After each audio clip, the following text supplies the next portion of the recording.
Slave owners scrambled quickly to put out the small fire coming from the anti-slavery movement. They began making up just about any and everything to plead their case as to why the system of slavery should continue and why those who they called Negroes should remain in the pits of that system, right?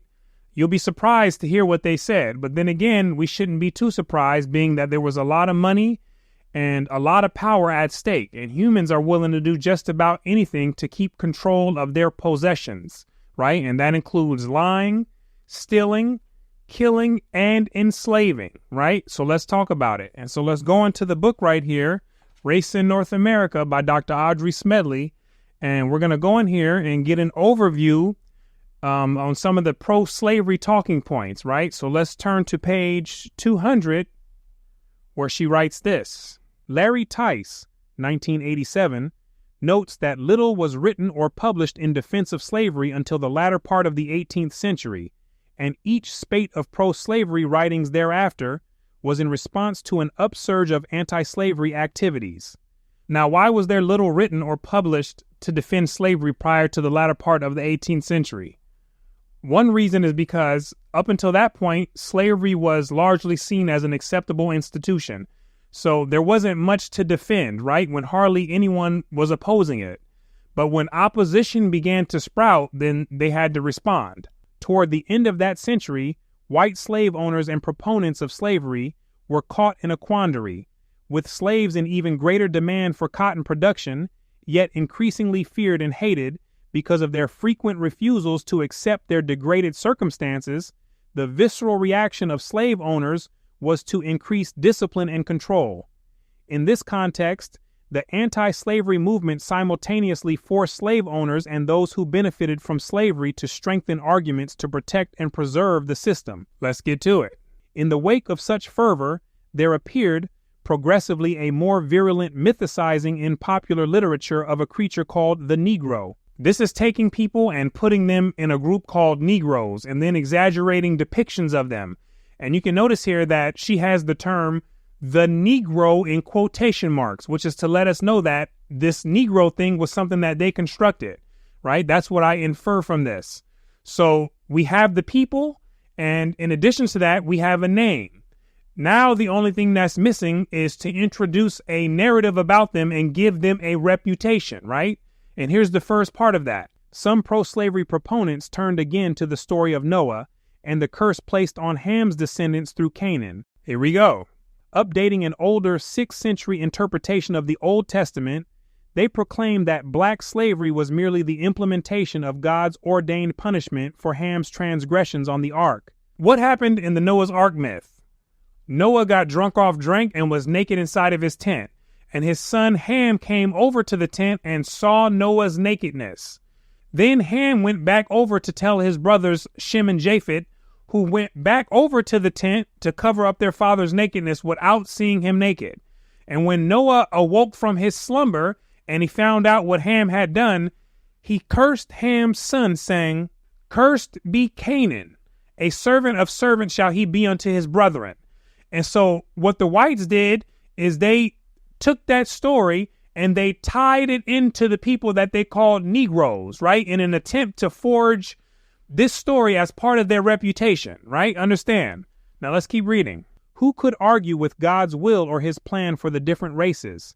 Although the appeal to biblical sanctions for slavery, along with the Christian duty to save African souls, may have satisfied the religiously oriented, more pragmatic and secular arguments were also put forth. Let's hear some of those.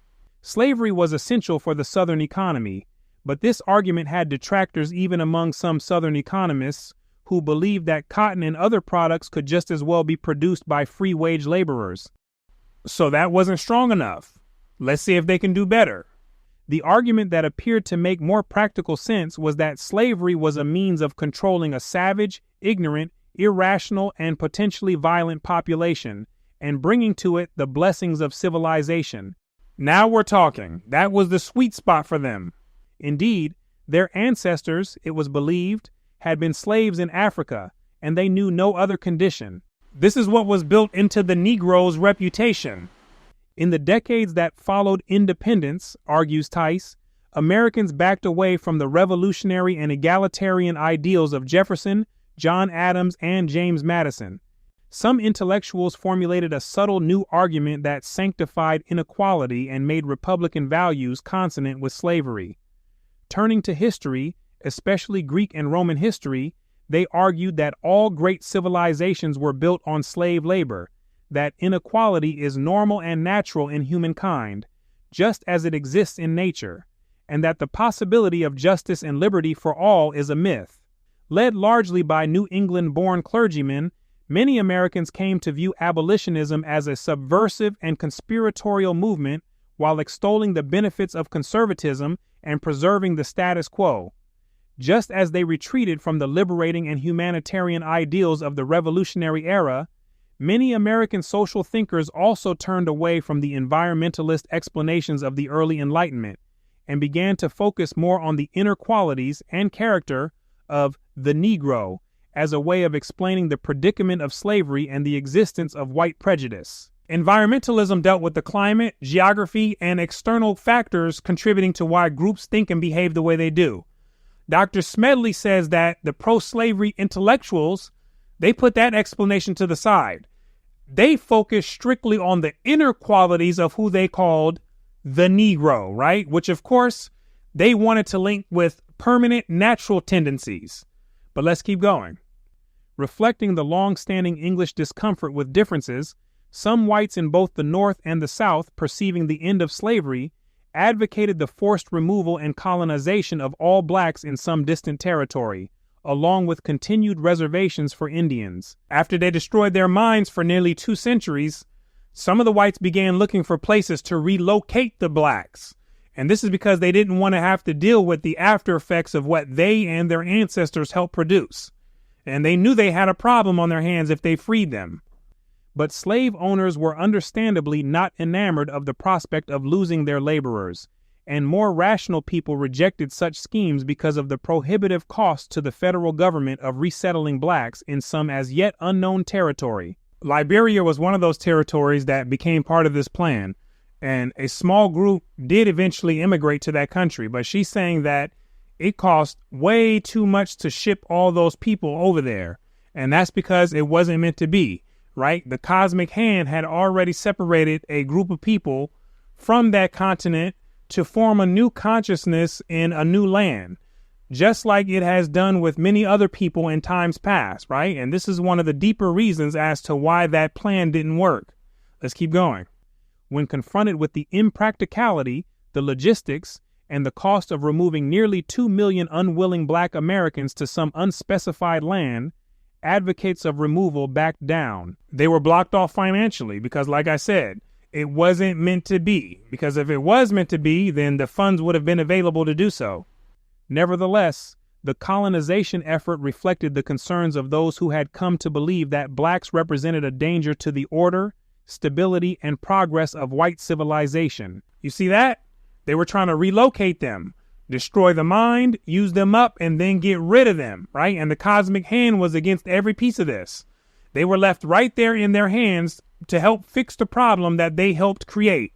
And there was no way to get away from this, which much later, some whites had come to realize. It also represents irrefutable evidence of the whites' persisting belief that there were vast differences between themselves and the Negroes. There was a difference in regards to their culture, mentality, self-esteem, and so forth, but she's talking about differences regarding natural makeup and social status. In 1828, white Americans elected to the presidency Andrew Jackson, a man widely known to be an Indian fighter and an Indian hater. He had fought in the War of 1812 and the Creek War of 1813 to 1814. Who was also the pro-slavery owner of a Tennessee plantation with over 100 slaves. He was a new type of politician, elected with a large majority of votes from the white male populace.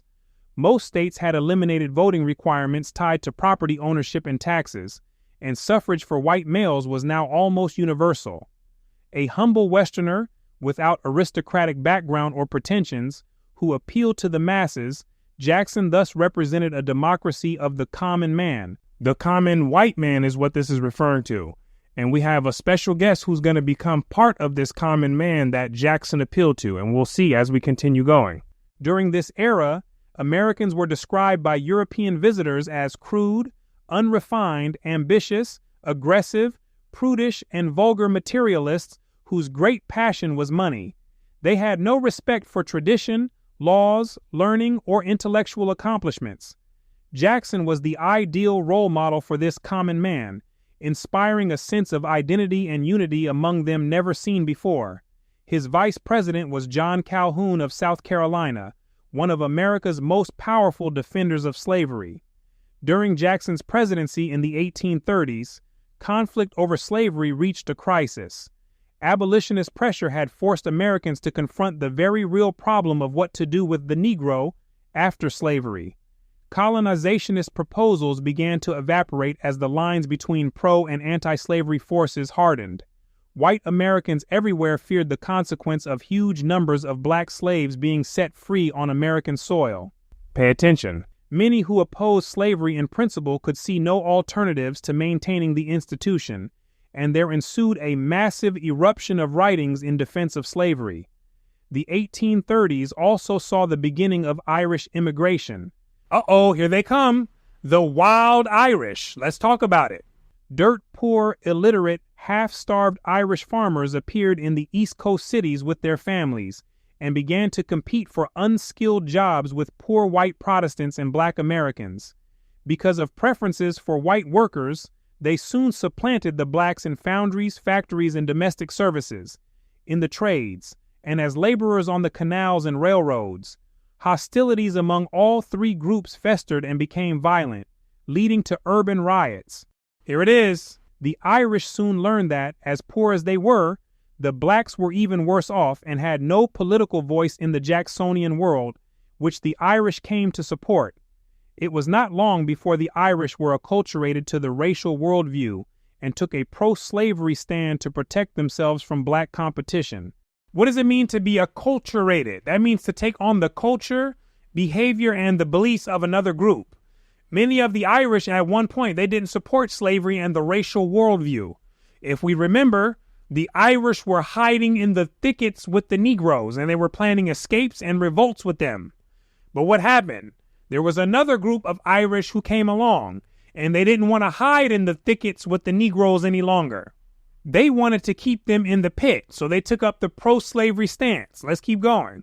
In the meantime, pro-slavery forces marshaled every possible logical or reasonable argument in defense of the status quo.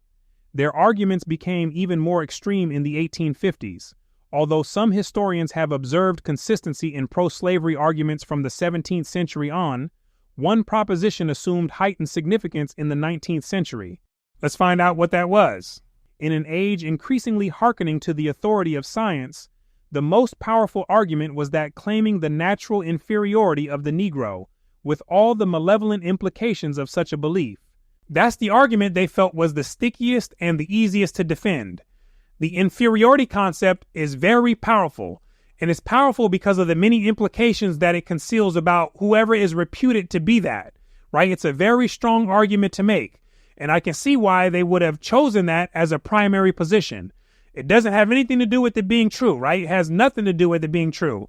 It's just that it's a major influence on whoever is persuaded by that argument, right? And so this here is just some of the juice behind the pro-slavery supporters during the 18th and the 19th century. And so hopefully you have found this video valuable. Hopefully you has learned something from this. I thank you right now for watching all the way into the end. My name is Brooklyn St. Michael. And I'll see you in the free world.